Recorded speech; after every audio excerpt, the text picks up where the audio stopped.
ਸਾਰੇ ਬਈ ਆ ਵੇਖੋ ਸਾਡੀਆਂ ਇੱਥੇ ਵੀ ਝੁਕੀਆਂ ਨੇ, ਇਹ ਵੀ ਰੁੜ ਗਈਆਂ ਨੇ। ਉਸ ਤੋਂ ਬਾਅਦ ਦੇ ਵਿੱਚ ਉਹ ਬੈਕ ਸਾਈਡ ਤੇ ਝੁਕੀਆਂ ਨੇ ਸਾਡੀਆਂ, ਉਹਨਾਂ ਦੇ ਵਿੱਚ ਵੀ ਸਾਡਾ ਸਾਰਾ ਸਾਜੋ ਸਮਾਨ ਜਿਹੜਾ ਵੇ ਨਾ ਉਹ ਜਿੰਨਾ ਵੀ ਇਹ ਸਾਰਾ ਰੁੜ ਗਿਆ। ਨਾ ਕੋਈ ਖਾਣ ਲਈ ਚੀਜ਼ ਹੈ ਤੇ ਨਾ ਕੋਈ ਪਾਣ ਲਈ ਚੀਜ਼ ਬਚੀ ਹੈ। ਲਿਹਾਜ਼ਾ ਸਾਰੇ ਲੋਕੀ ਵੇਖਦੇ ਨੇ ਤਮਾਸ਼ਾ, ਕੋਈ ਤਾੜੀਆਂ ਮਾਰ ਕੇ ਲੰਘਦਾ, ਕੋਈ ਬੜਕਾ ਮਾਰ ਕੇ ਲੰਘਦਾ। ਕੱਲ ਤੋਂ ਪੈ ਕੇ ਕਿਸੇ ਬੰਦੇ ਨੇ ਇਹ ਨਹੀਂ ਕਿਹਾ ਵੀ ਯਾਰ ਇਹਨਾਂ ਨੂੰ ਕੋਈ ਰੋਟੀ ਬੁਰਕੀ ਪੁੱਛ ਲਈਏ ਵੀ ਇਹਨਾਂ ਖਾਧੀ ਹੈ ਕਿ ਨਹੀਂ ਖਾਧੀ। ਕਿਸੇ ਬੰਦੇ ਨੇ ਐਸੀ ਗੱਲ ਨਹੀਂ, ਜਿਹੜਾ ਬੰਦਾ ਵੀ ਆਉਂਦਾ ਉਹ ਮਜ਼ਾਕ ਕਰਕੇ ਲੰਘ ਜਾਂਦਾ ਹੈ, ਠੀਕ ਹੈ। ਲਿਹਾਜ਼ਾ ਇਹ ਸਿੱਧਾ ਕਿਸੇ ਬੰਦੇ ਨੇ ਇਹ ਨਹੀਂ ਕਿਹਾ ਯਾਰ ਇਹਨਾਂ ਦੇ ਬੱਚੇ ਭੁੱਖੇ ਮਰਦੇ ਨੇ ਪਏ, ਯਾਰ ਇਹਨਾਂ ਦਾ ਪਤਾ ਲਈਏ।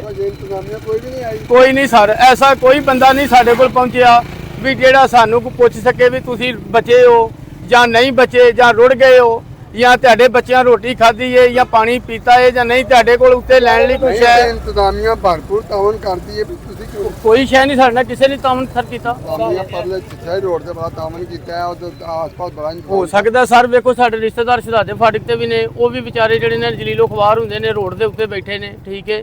ਉਸ ਤੋਂ ਬਾਅਦ ਇਹ ਬੈਕ ਸਾਈਡ ਤੇ ਸਾਡੀਆਂ ਝੁਕੀਆਂ ਨੇ, ਇਹ ਵੇਖੋ ਅਸ਼ਰ ਕੀ ਹੋਣ ਡਿਆ ਵੇ।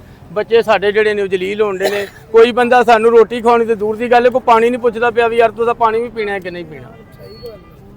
ਉਹਦੀ ਗੱਲ ਤੇ ਨਾਰਵਲ ਚੌਂਕ ਦੇ ਝੁਗੀਆਂ ਵਾਲੇ ਨੇ ਤੇ ਬਹੁਤ ਪਰੇਸ਼ਾਨ ਨੇ, ਤੇ ਜੇ ਇਹਨਾਂ ਦੀ ਹੈਲਪ ਕਰੋ, ਇਹਨਾਂ ਦੀ ਸਪੋਰਟ ਕਰੋ, ਠੀਕ ਹੈ, ਆਵਾਜ਼ ਉਠਾਓ।